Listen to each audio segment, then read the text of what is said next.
It's been a great show. I really enjoyed it. I haven't been able to see Ghent yet because we showed up, and I've seen the inside of the convention center yet. So.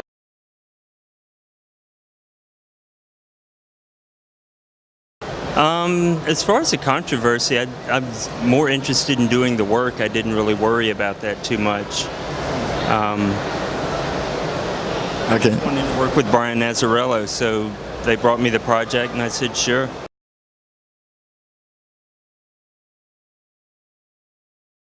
They let me choose the character that I wanted, except that Adam Hughes had already taken Dr. Manhattan. But it didn't matter because comedian was my first choice anyway, so worked out great.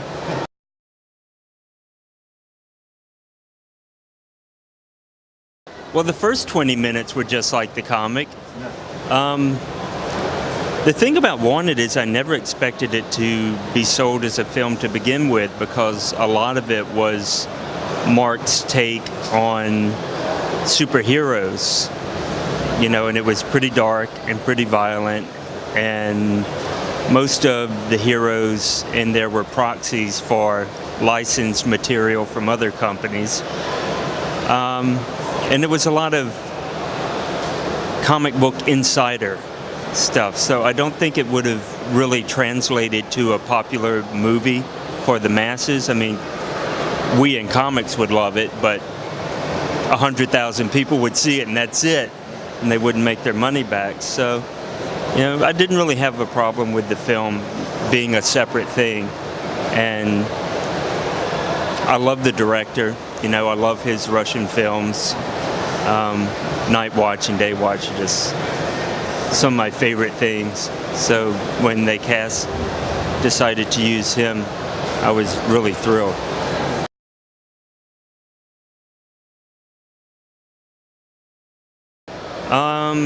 Actually, sooner than you think. I am working on a couple of deals for a project that I'm writing, and I haven't signed the deals yet, so I can't announce who with, but I'll be writing an ongoing series, and I will also be drawing a separate series, shorter series, hopefully with Mark Waid. We're trying to work out the details on that. And I'm doing covers for Marvel and Valiant and Dark Horse, you know, staying busy.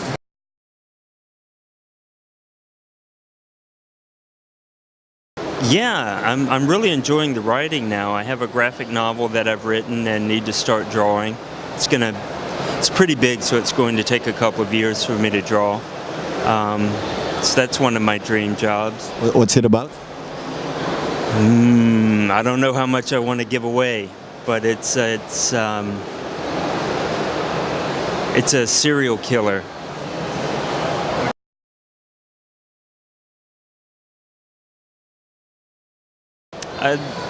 Well, comics grew out of different models over here and over there. Comics in the States started basically right around just before World War II. And they were cheap dime entertainment for kids, essentially.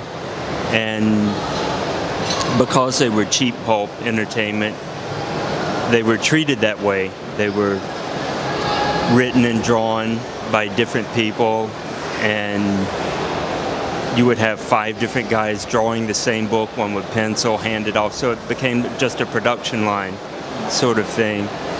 And that's sort of just what we grew up with. You know, DC, Marvel, continued that all the way through the 60s. And we didn't really hit a creator-owned system in the States until really, I guess, in the 80s, things started to break.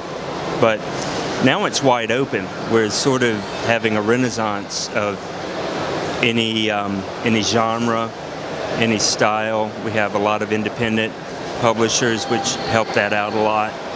And I really think that comics in the States have grown up and caught up a little bit.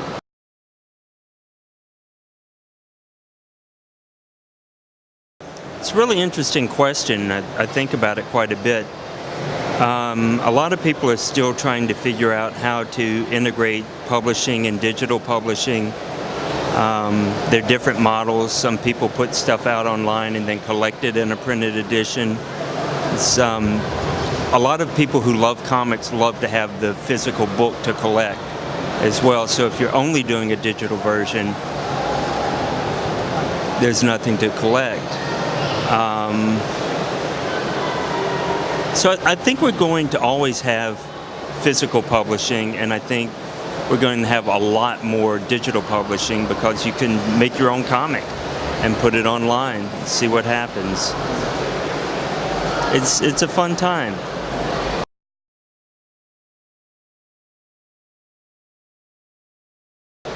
I always like to keep moving. I get bored if I do the same thing for too long. So I like to have as many projects in the pipeline as I can.